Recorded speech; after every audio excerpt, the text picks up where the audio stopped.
If you think that the Cold War is over, think again. With the rise of Russia as a global superpower, the world is once again witnessing a geopolitical struggle for power, influence, and resources. History buffs may already know about the Great Game and would be right to be terrified about the concept of a new Great Game. We'll explore this evolution as well as Russia's plans to become a global superpower once again. Have they found a solution to bypass the economic sanctions? Will this lead to further escalations in the Russia-Ukraine war? We'll reveal all that and more in today's video. It all starts with a small supply route during the Second World War between Iran and Soviet Azerbaijan that was used to transfer British aid and American Land-lease supplies to the Soviet Union. It seems that the strategic importance of this route is resurfacing in light of recent developments. Before we get started, please take a moment to subscribe to the channel. It means a lot. Given current circumstances, it seems like the new Great Game is going to be tougher and has taken on a global scale, with multiple players vying for control of key regions, particularly the Persian Corridor. So let's get into it. The Great Game. The Great Game refers to the political maneuvering between Great Britain and Russia during the 19th century in Central Asia, which is reported to have started on the 12th of January 1830. At this time, William Bentinck, the British governor of India, received orders to establish a trade route with the Khanate of Bukhara, located on the other side of the Hindu Kush mountain range. However, it then turned out that this seemingly simple trade mission was part of a larger plan. The British were highly concerned about Russian expansionism in the region and aimed to block Russian access to the Persian Gulf and the Indian Ocean. In addition, they sought to prevent Persia and Afghanistan, as well as any Khanates or emirates along the way, from falling under Russian control. But why? At the time, Britain believed that Russia had plans of crossing the Hindu Kush and potentially taking control of India, which was considered the jewel of the British Empire. This fear drove their strategic efforts to establish influence in Central Asia and maintain their geopolitical dominance in the region. Well, it was just a matter of time before Britain's fear started manifesting with Russia's territorial expansion in Central Asia.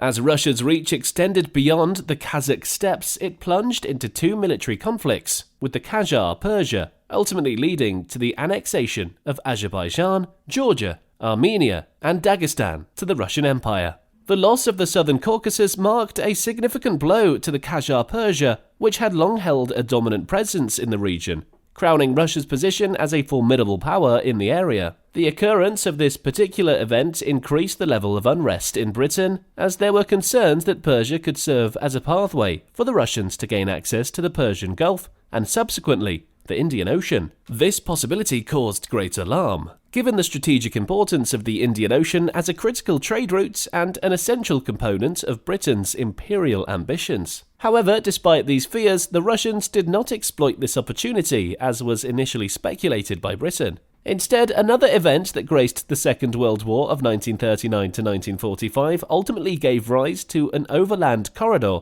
connecting Russia to the Indian Ocean. This new route was collectively created through the combined efforts of the Allied powers, who sought to counteract the Axis powers' control of the sea routes. During World War II, the Soviet Union was in dire need of supplies to help win the war. But there was no way to receive those supplies because they were cut off from the rest of the world by the German army. The answer came in the form of the Persian Corridor. The supply route through Iran allowed British and American aid to reach the Soviet Union. If you must know, out of the 17.5 million long tons of US Land-lease aid provided to the Soviet Union, a staggering 45% of it, which is about 7.9 million long tons, was sent through Iran. This was no easy feat, as the Persian Corridor required careful planning, infrastructure development, and a whole lot of grit to come to life. The supply route began with ships setting sail from the US and UK, braving treacherous waters around the Cape of Good Hope to reach the Persian Gulf. From there, the goods travelled across Iran with everything from tanks and aircraft to food and clothing before arriving at the Soviet Union.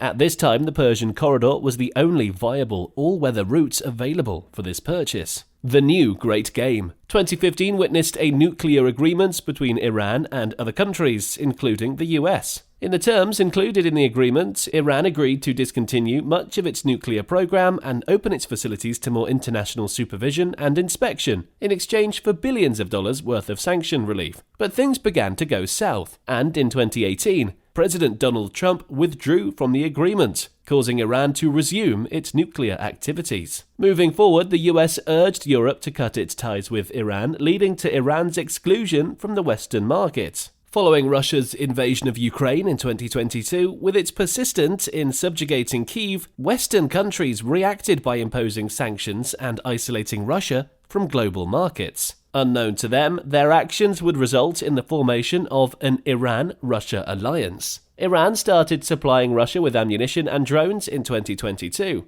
and also to extend its commitment to aiding Russia. It planned on setting up drone production lines in Russia. Through this established relationship, Iran reawakened the idea of reviving the Persian Corridor. Previously, Russia, Iran, and India had signed an agreement in 2002 for the construction of the International North-South Transport Corridor, which was aimed at providing a multimodal route linking Russia and India, plus the Indian Ocean. The route is speculated to start at the Indian port of Mumbai, from where the merchandise would go to the Iranian ports on the Persian Gulf and then be transported north by rail to Russia through Azerbaijan. With this, Russia's trading with India could bypass Europe and the Suez Canal.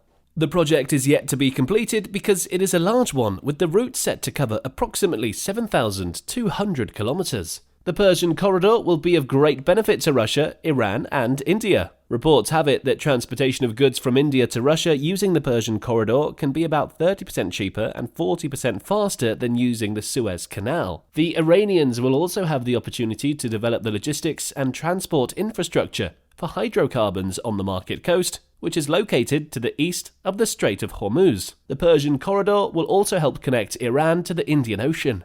Wondering how far the Iran-Russia alliance has gone? In June 2022, the first test rail shipment from Russia travelled through Iran to the port of Bandar-e-Abbas, and from there via the Strait of Hormuz to its destination in India. In September of the same year, Russia, Iran, and Azerbaijan signed the Baku Declaration, which sealed the decision to build the Rasht-Astara railway line. The link, which is 150 kilometers long, is set to kick off practically in late 2023. Upon its operation, Rasht Persian Gulf Railway will offer a more efficient, secure, and cost-effective alternative to the Suez Canal. The railway will significantly reduce the time it takes to transport freight from Russia and Azerbaijan to East Asia by shortening the journey by up to 4 weeks. The proposed railway route is estimated to cost around $155 million, and Russia has agreed to finance the project in exchange for Iranian oil. The agreement highlights the economic benefits of this transportation link, which is poised to become a vital trade route between Russia, Iran, and East Asia. Between December 2022 to January 2023, countless meetings have been held between Russia and Iran to expand the Volga-Don Canal, which will not only cover the Volga and Don, but also the Sea of Azov with the Caspian Sea. Launching a fully functional corridor from the Persian Gulf to the Black Sea seems like a beneficial economic decision. The potential of such a link is huge, since it could connect two estranged economic areas, both very strong, with the possibility to extend further to Western and Eastern Europe in the north and India in the south. Investments could also facilitate the development of other regional projects like the International North-South Transport Corridor, INSTC, and put India on the map of Central Asian transport with links to Europe and Russia.